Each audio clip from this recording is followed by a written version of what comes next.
The day had begun like any other, quiet, unremarkable, and slow. The kind of morning that had come to define the grandmother's retired life in her sleepy, close-knit neighborhood.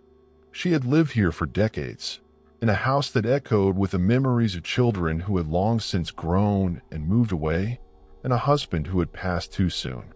Life had become a pattern of routines, feeding the birds that gathered on her porch, sipping tea while the morning sun warmed the kitchen, and occasionally exchanging polite smiles with a few neighbors she bothered to know. One neighbor, though, had always stood out in stark contrast to the others, Mrs. Eliza, the elderly woman next door, who had kept to herself for as long as the grandmother could remember. Eliza's presence was an enduring mystery, a puzzle no one seemed eager to solve. She was the kind of person people gossiped about but never truly knew, the subject of whispers that ranged from the benign to the absurd. The grandmother had heard it all over the years. Eliza was an eccentric recluse, a former opera singer who had lost her voice, a widow who had never recovered from her husband's tragic death, or even, as some claimed, a woman with no family or friends to speak of. She had always dismissed the stories with little more than a passing shrug. After all, what difference did it make? Eliza had never been anything more than a background character in her life. The grandmother could count on one hand the number of times they'd spoken, each encounter marked by a certain awkwardness. There was that one time years ago, when Eliza had knocked on her door with a freshly baked pie. "I thought you might enjoy this," she had said, her voice soft, almost hesitant. The grandmother had thanked her, taken the pie, and promptly forgotten about it, unsure why the gesture had been made in the first place. Then there was the invitation to tea. A neatly handwritten note slipped under her door. She had meant to respond, but the days slipped by, and eventually she let it go. Eliza had never followed up, and the grandmother had convinced herself it wasn't important. Yet now, as she stood at her own front door, staring at the sharply dressed man before her, she felt a wave of unease. "Mrs. Graham?" the man asked, his voice polite but firm. "My name is Edward Harris. I'm the executor of Mrs. Eliza Thompson's estate." The grandmother blinked, momentarily taken aback. "Eliza, the neighbor?" she asked, though she already knew the answer. "Yes," he replied. "She passed away last week, and she left specific instructions for me to deliver this to you." He held out an envelope, its edges worn, the handwriting on its front delicate and unmistakable. The grandmother hesitated, a strange mix of curiosity and guilt stirring within her. She hadn't attended Eliza's funeral. In truth, she hadn't even known there had been one. "Ah, I see," she stammered, taking the envelope with trembling hands. The lawyer gave a curt nod. "She mentioned it might contain information of importance to you and your family," he added before turning to leave. The grandmother stood there for a moment, the envelope feeling heavier than it should in her grasp. She closed the door behind her and walked to the kitchen table, her heart pounding in a way it hadn't in years. Sitting down, she placed the envelope in front of her, staring at it as though it might suddenly come alive. Memories of Eliza flitted through her mind, unbidden and unwelcome.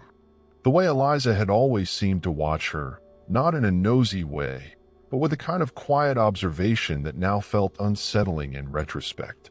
The way she would nod in acknowledgement but never press for conversation.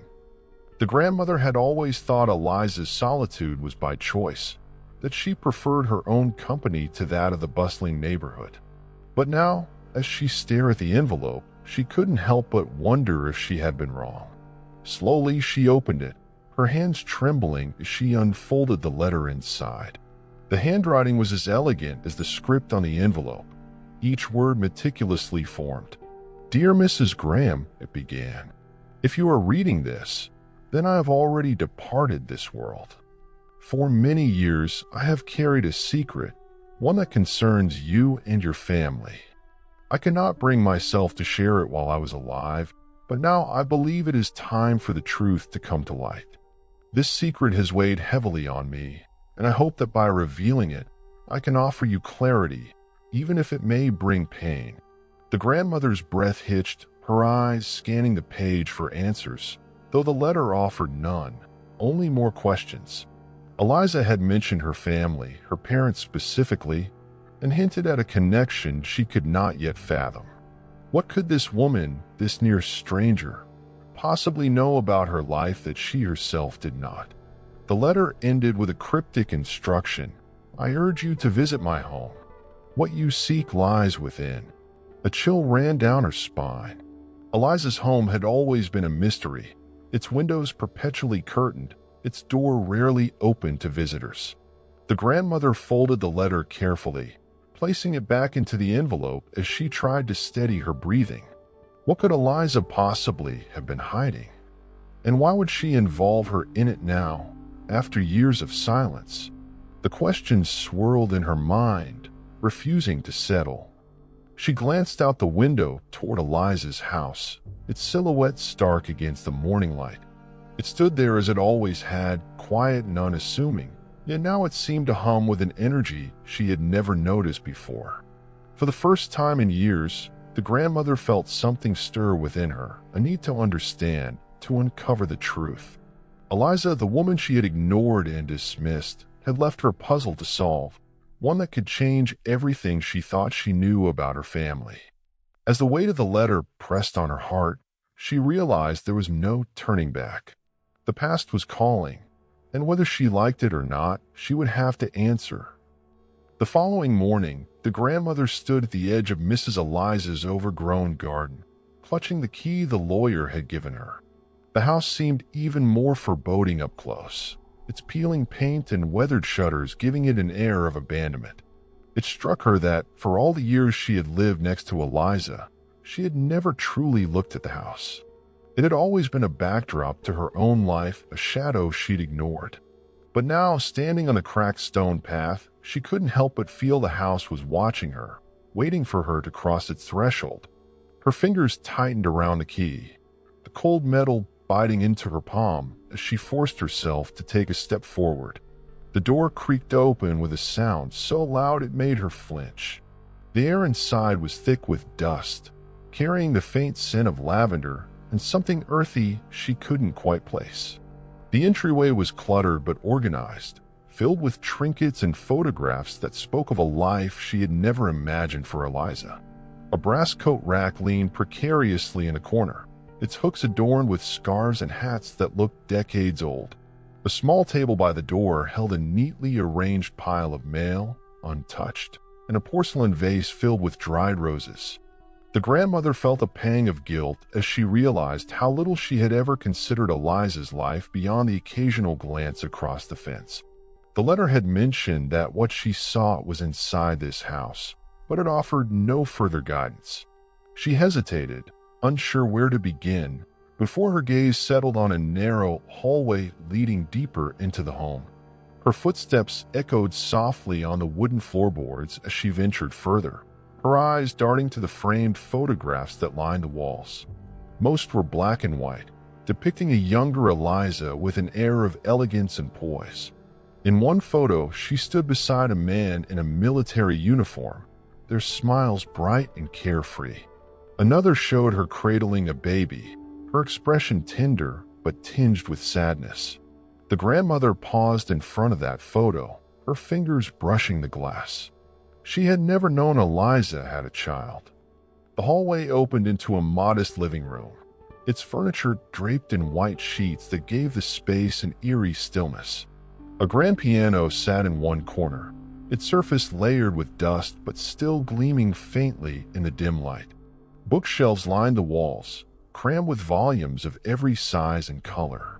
The grandmother's eyes fell on a small desk near the window, its surface cluttered with papers and an old typewriter. Something about the desk drew her in, a sense that it held answers waiting to be uncovered.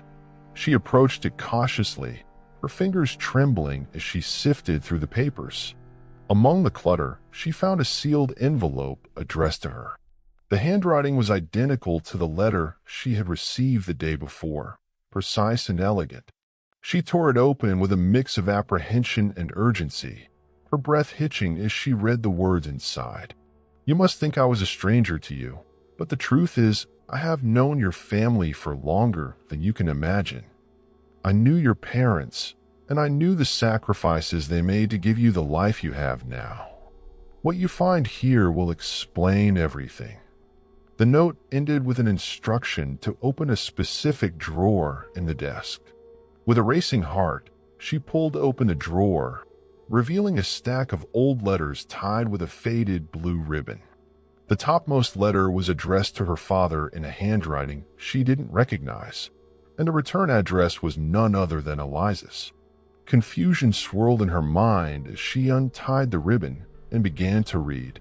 The letters painted a picture of a deep and complicated relationship between Eliza and her parents, one marked by secrets and sacrifices she had never suspected.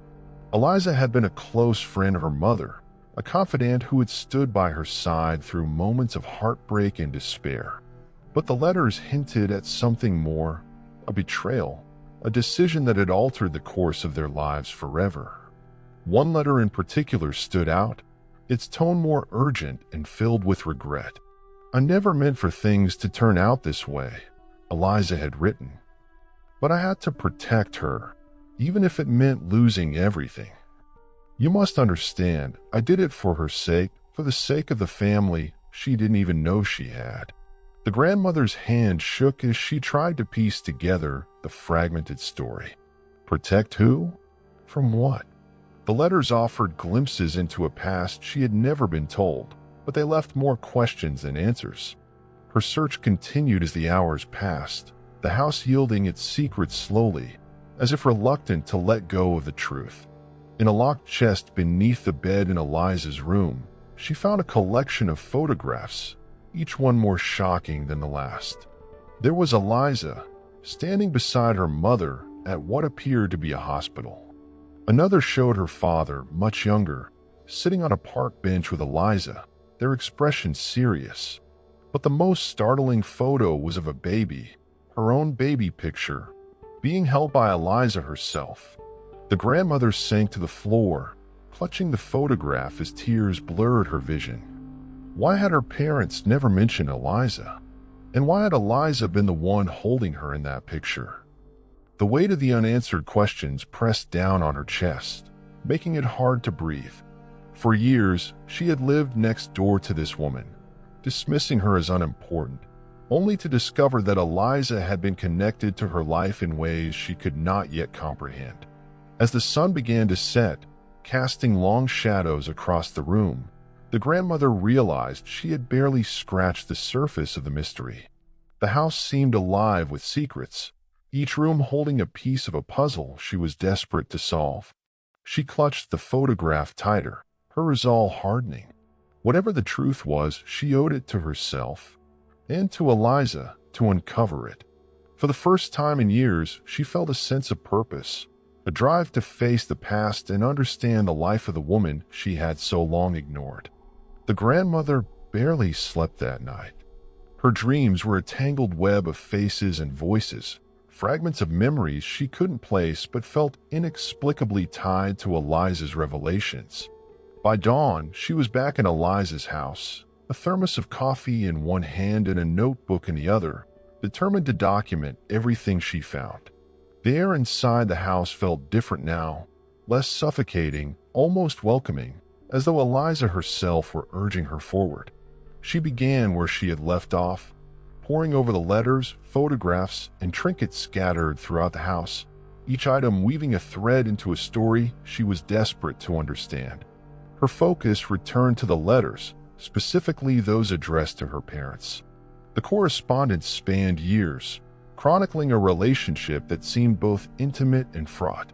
In one letter, Eliza described a moment of profound grief, her words heavy with emotion.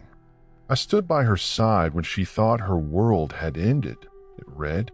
"I held her hand when she made the decision that changed everything, for you, for your family, and for me."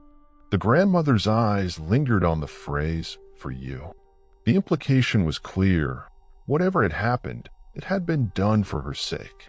But what could have been so monumental, so secret, that was never spoken of again?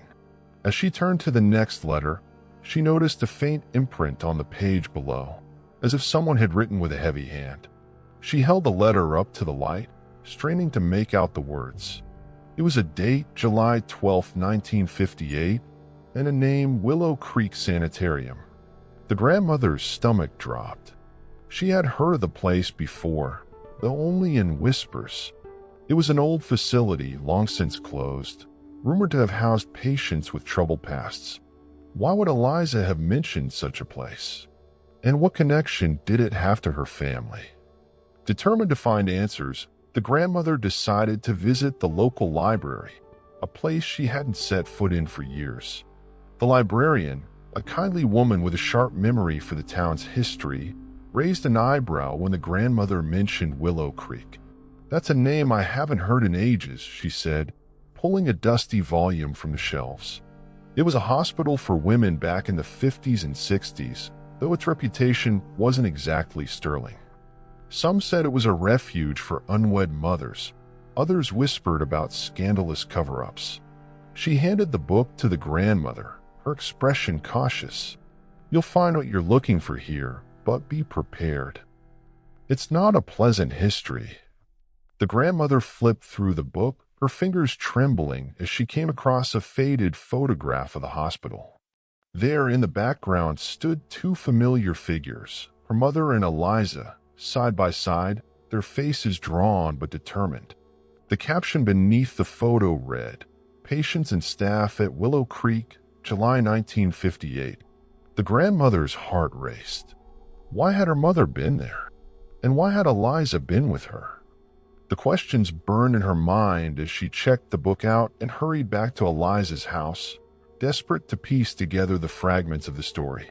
Back at the house, she discovered a box she had overlooked the day before, tucked away in the back of a closet. Inside were more photographs, hospital records, and a small leather-bound diary. The diary belonged to Eliza, its pages filled with meticulous entries that chronicled her time at Willow Creek. As the grandmother read, the pieces of the puzzle began to fall into place. Eliza hadn't just been a friend to her mother. She had been her protector, her confidant during one of the darkest periods of her life. The diary revealed that her mother had been sent to Willow Creek after becoming pregnant out of wedlock, a scandal in those days that could ruin a family's reputation. Eliza, then a young nurse, had taken her mother under her wing, shielding her from the harsh judgments of society and the punitive practices of the hospital's administration. But the story didn't end there. One entry, dated just weeks before the grandmother's birth, hinted at a decision that had haunted Eliza ever since. "She begged me to help her keep the child," Eliza had written. "But the pressure from her family was too great. I did what I thought was right, but I've never stopped questioning if it was." The grandmother's hand shook as she read. She had always believed she had been born into a loving, stable family. But now, she was confronted with the reality that her existence had been the result of a difficult and painful choice, one that Eliza had played a crucial role in. She felt a surge of emotions, gratitude for Eliza's kindness, anger at her family for burying the truth, and an overwhelming sense of loss for the years she had spent ignoring the woman who had sacrificed so much for her sake. The final piece of the puzzle came in the form of a sealed envelope at the bottom of the box. Inside was a birth certificate, her birth certificate. But something was wrong. The name listed under Mother wasn't the name of the woman who had raised her. It was Eliza's. The grandmother felt the room spin as she tried to process what she was seeing. Eliza wasn't just a neighbor. She wasn't just a family friend. She was her mother. The realization hit her like a tidal wave, pulling her under a sea of memories and emotions she couldn't control. All those years, all those missed opportunities to connect, to understand who Eliza truly was, they weighed on her like a stone. She sank into the chair by the desk, clutching the birth certificate as tears streamed down her face. The woman she had dismissed, avoided, and ignored had been the one person who had loved her unconditionally, even from a distance. And now it was too late to say thank you, too late to ask why. too late to offer forgiveness. As the evening sun cast its golden light through the dusty windows, the grandmother made a silent vow. She would not let Eliza's story end here, buried in the confines of an old house. She would honor her mother's sacrifices and ensure that her grandchildren understood the depth of love and courage it had taken to make the choices Eliza had made. It was the least she could do for the woman who had given her everything, even if she hadn't known it until now. The birth certificate lay on the desk in front of her, its presence almost mocking in its simplicity. A single piece of paper, yet it had appended her entire understanding of who she was and where she came from. The grandmother sat in silence for what felt like hours, staring at the name on the document, Eliza Thompson. Her mind raced, trying to reconcile the stoic, distant woman she had ignored for decades with the selfless protector and secret mother revealed in the letters and diary. The weight of guilt pressed heavily on her chest, mingling with a growing sense of urgency.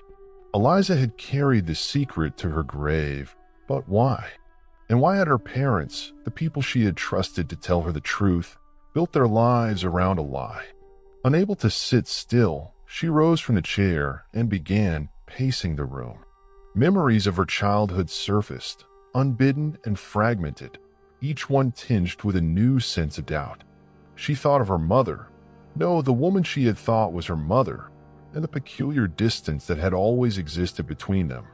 There had been affection, yes, but it was formal, measured, as if her mother were performing a role rather than embodying it. And her father, with his stern demeanor and frequent absences, had never been the nurturing type. Yet she had assumed, as many children do, that their shortcomings were normal, part of the complexities of family life. Now she questioned everything. Were her parents truly the loving guardians she had believed them to be? Or had they been complicit in a deception that robbed her of a relationship with her real mother? And why had Eliza agreed to stay silent, living next door but never revealing the truth? The questions churned in her mind, each one more painful than the last. She felt a deep need for answers, not just for herself, but for the sake of her own children and grandchildren, who deserved to know the truth about their family's history. The grandmother's thoughts turned to her childhood home, a modest house on the outskirts of town that her parents had sold after retiring. It had been decades since she'd been there, but she remembered the attic, a dusty space filled with boxes of old documents and keepsakes. Perhaps the answers lay there, in the remnants of her parents' lives. Resolving to find out, she called her eldest son, who now owned the house, and asked if she could visit. He agreed, though his tone carried a hint of curiosity. "Is everything all right, Mom?" he asked, sensing her unease. "I just need to look through some old things," she replied, evading the question. "It's important." The following day, she arrived at the house, her heart pounding as she stepped inside. The smell of wood polish and faint traces of her mother's favorite lavender soap lingered, pulling her back to a time when life had seemed simpler, though it was now clear it had been anything but. Her son helped her pull down the attic ladder, and she climbed into the dimly lit space, the beams creaking under her weight. Boxes were stacked haphazardly, their labels faded with time. She began opening them one by one, her hands trembling as she sorted through old photo albums, letters, and mementos. It wasn't long before she found what she was looking for. In a small wooden box labeled private, she uncovered a collection of documents and photographs that painted a picture far different from the one she had been raised to believe. Among the items was a letter addressed to her father from Eliza, dated shortly before the grandmother's birth. The letter was candid and heart-wrenching, outlining the circumstances that had led to their arrangement. "I agreed to let you and Margaret raise her because I believed it was what she needed," Eliza had written. "But I want you to know that every day, I ache for the life we could have had together. Please promise me you will tell her the truth when the time is right." Another letter, written years later, revealed that her parents had never honored that promise. "We've decided it's best for everyone if the past remains buried," her mother had written to Eliza. "She is thriving, and I cannot risk disrupting her happiness. I hope you understand." The grandmother's heart ached as she read the words, her anger tempered by an understanding of the societal pressures her parents must have faced. The 50s were not kind to women like her mother or Eliza, who had been forced to navigate a world that punished them for choices beyond their control. But the betrayal was undeniable. Her parents had not only hidden the truth from her, but also robbed Eliza of the chance to be the mother she had wanted to be. And yet, Eliza had stayed, watching from the sidelines, always present but never overstepping. It was a sacrifice the grandmother couldn't fully comprehend, a level of selflessness that left her both humbled and heartbroken. As she sifted through the rest of the box, she found a small notebook filled with Eliza's handwriting. It appeared to be a journal, its entries chronicling moments from the grandmother's childhood. Eliza had documented everything: her first steps, her first words, the day she started school. She looked so proud in her little uniform. One entry read, "I stood at the window, watching as she walked to the bus stop with Margaret. She didn't see me, but that's all right. As long as she's happy, I can bear it." Tears streamed down the grandmother's face as she realized how much love Eliza had poured into her life, even from a distance. The journal was a testament to a mother's devotion, a silent act of love that had spanned decades. It was clear that Eliza had never stopped caring, even as she respected the boundaries her parents had imposed. By the time she finished going through the box, the sun had begun to set, casting a golden glow through the attic window. The grandmother sat back, holding the journal to her chest, overwhelmed by the magnitude of what she had discovered. She had spent years resenting Eliza for her perceived aloofness, only to learn that Eliza had been the one person who had loved her unconditionally, even when it meant sacrificing her own happiness. As she climbed down from the attic, clutching the journal and letters, she felt a profound shift within herself. The anger and betrayal were still there, but they were tempered by a deep sense of gratitude. Eliza's story was one of resilience, love, and sacrifice, and it deserved to be told. For the first time, the grandmother felt a connection to her true mother, a bond that transcended the years of silence and secrecy.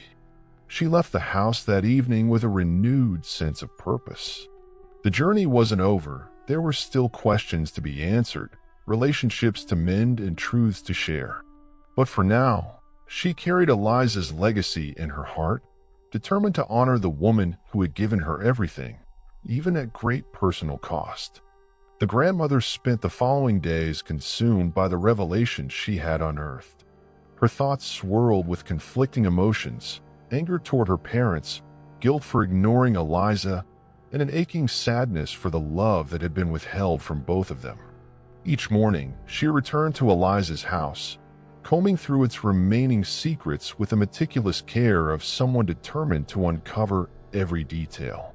By now, Eliza's story had become more than a puzzle to solve. It was a thread woven through her own identity, one she felt obligated to untangle, not just for herself, but for her children and grandchildren who deserved to know the truth. Her persistence paid off one afternoon when she discovered a hidden compartment in the base of Eliza's grand piano.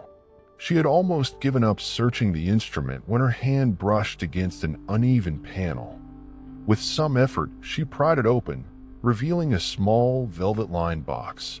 Inside was a collection of mementos so personal and intimate that they took her breath away.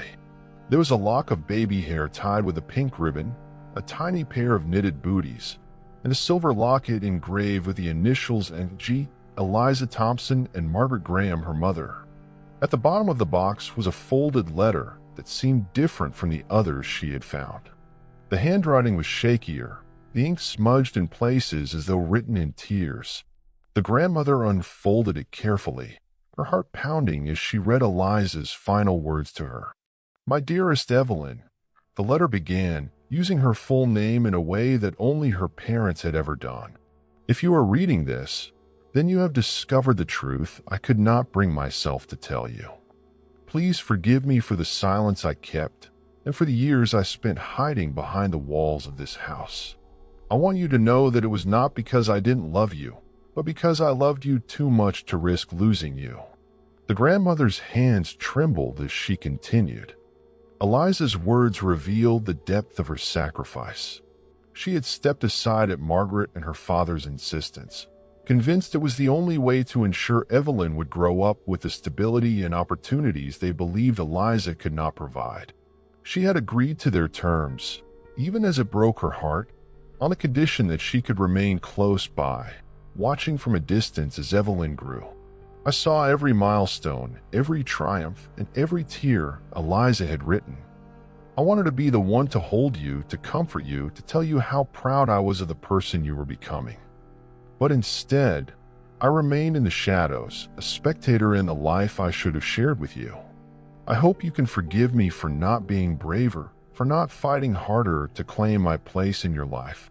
Tears streamed down the grandmother's face as she imagined Eliza standing silently at the edges of her life, watching but never interfering. She could feel the weight of Eliza's longing in every word, the love that had driven her to make unimaginable sacrifices. The letter ended with a plea: "Please do not let my silence be the end of our story. Tell them, your children, your grandchildren, who I was and how much I loved you. Let them know that family is not always defined by the names on a birth certificate, but by the bonds we choose to honor. You were my greatest joy, even if I was not yours." The grandmother clutched the letter to her chest, her sobs echoing through the empty house. Eliza's story was not just a tale of sacrifice and love. It was a mirror reflecting the cracks in her own life. She thought of the strained relationships with her own children, the grudges she had held onto for years, and the way she had allowed her pride to build walls where bridges could have stood. Eliza's plea for forgiveness struck a chord deep within her, awakening a need to heal not just the wounds of the past, but those of the present as well. Determined to honor Eliza's final wish, the grandmother gathered the letters, photographs, and mementos into a box and brought them home. That evening, she called her children, inviting them over for dinner with an urgency they had not heard in her voice before. Her daughter, Sarah, was the first to arrive, followed by her son, Michael, and their families. The house was soon filled with the laughter of grandchildren and the clatter of dishes, a warmth she hadn't felt in years. When dinner was over and the children were playing in the living room, she brought out the box and placed it on the table. Her hands trembled as she began to speak.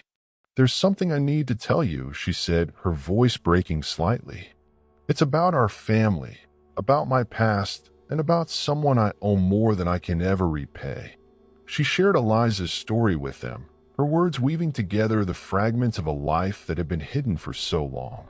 She spoke of the love and sacrifices Eliza had made, of the secrets her parents had kept, and of the regret she now carried for the years she had lost. Her children listened in stunned silence, their expressions shifting from shock to sorrow to admiration as the full weight of Eliza's story sank in. Sarah was the first to speak, her voice choked with emotion. "Mom, why didn't you tell us sooner?" she asked, though the question wasn't accusatory. "I didn't know," the grandmother admitted. "I didn't see her for who she really was. And now it's too late to tell her how much she meant to me." Michael reached across the table and took her hand. "It's not too late to honor her," he said. "We can tell her story. We can make sure her sacrifices aren't forgotten."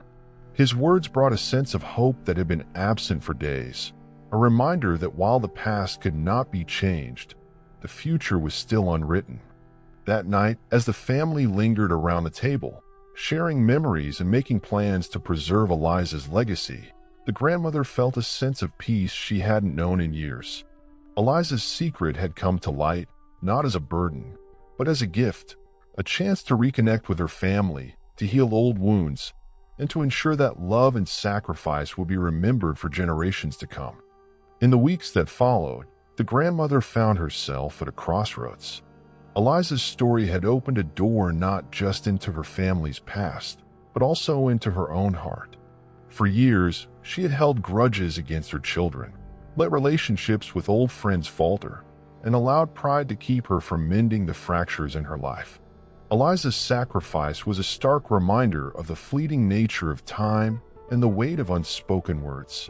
The grandmother resolved to ensure that the love Eliza had poured into her life, even from a distance, would not be forgotten. The first step was confronting her own regrets. One afternoon, she sat down with her son Michael, the child she had always struggled to connect with. He had inherited her late husband's quiet demeanor, a trait she had misinterpreted as indifference for much of his life. Now, with Eliza's story fresh in her mind, she realized how easily misunderstandings could fester into distance. Over cups of tea at the kitchen table, she apologized, not just for the arguments they'd had, but for the years she had spent misjudging him. "I spent so much time looking for faults," she said, her voice trembling. "I forgot to see the good in you. And there's so much good." Michael's eyes softened as he reached across the table to squeeze her hand. "I've always just wanted you to see me, Mom," he said quietly. The walls between them began to crumble, not with dramatic gestures, but with simple, heartfelt honesty. Her next step was even harder. For years, she had been estranged from her younger sister, Alice, over a family dispute neither of them could fully remember. It was a rift that had seemed insurmountable, built on years of stubbornness and unspoken pain. But Eliza's story had taught her that silence could be its own form of cruelty, and she was determined to break it. One evening, she dialed Alice's number, her heart pounding as she waited for her to pick up. When she finally heard her sister's voice on the other end, she felt a wave of emotion so strong it nearly overwhelmed her. "Alice," she began, her voice unsteady, "I'm not calling to dredge up the past. I'm calling to tell you that I miss you. And I'm sorry." The silence on the other end felt like an eternity, but when Alice finally spoke, her words were laced with relief. "I've missed you too," she said softly. "I've been waiting for this call for years." Rebuilding their relationship wasn't easy. It required patience, vulnerability, and the willingness to confront old wounds, but it was worth it. The grandmother found herself opening up about Eliza, sharing the lessons she had learned from the woman she had once ignored. Alice listened with tears in her eyes, and together, they marveled at the strength it must have taken for Eliza to make the sacrifices she had made. "She sounds like the kind of woman we all aspire to be," Alice said, her voice filled with admiration. As the grandmother worked to heal her relationships, she also turned her attention to honoring Eliza's legacy. With the help of her children and grandchildren, she began compiling a scrapbook that told Eliza's story. It included photographs, letters, and excerpts from the journal, each page a testament to the love and resilience that had defined Eliza's life. The scrapbook became a family project, with everyone contributing their own thoughts and reflections. Even the grandchildren, who had never met Eliza, were captivated by her story. "She sounds like a superhero," her youngest grandson said, his eyes wide with wonder. "She kind of was," the grandmother replied with a smile. The scrapbook was just the beginning. The grandmother also reached out to the local historical society, sharing Eliza's story with them and suggesting that it be included in their archives. To her surprise, they were eager to help, recognizing the historical significance of Eliza's connection to Willow Creek Sanitarium and the societal pressures of her time. A small exhibit was created in Eliza's honor, featuring her letters, photographs, and even the piano she had treasured. At the opening ceremony, the grandmother stood before a crowd of neighbors, friends, and strangers, sharing the story that had changed her life. "She taught me that love isn't always loud or obvious," she said, her voice steady despite the tears welling in her eyes. "Sometimes it's quiet and selfless, and we don't recognize it until it's too late. But it's never too late to honor that love, to let it inspire us to be better." The audience applauded, and for the first time, the grandmother felt a sense of closure.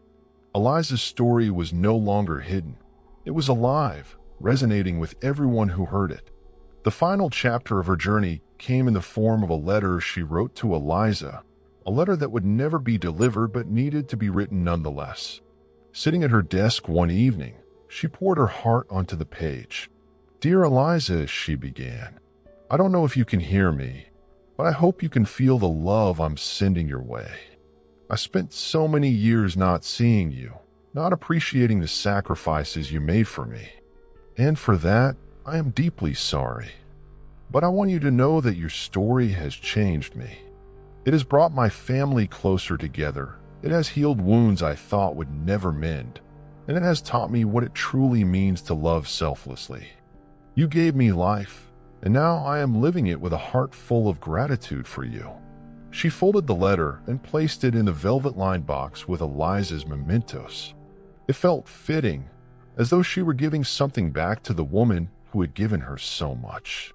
In the years that followed, the grandmother often thought of Eliza, her presence a quiet but constant source of inspiration. She saw her in the laughter of her grandchildren, in the warmth of family gatherings, and in the newfound joy she felt in reconnecting with those she had once pushed away. Eliza's story had become her own, a legacy of love, forgiveness, and redemption that would ripple through their family for generations to come.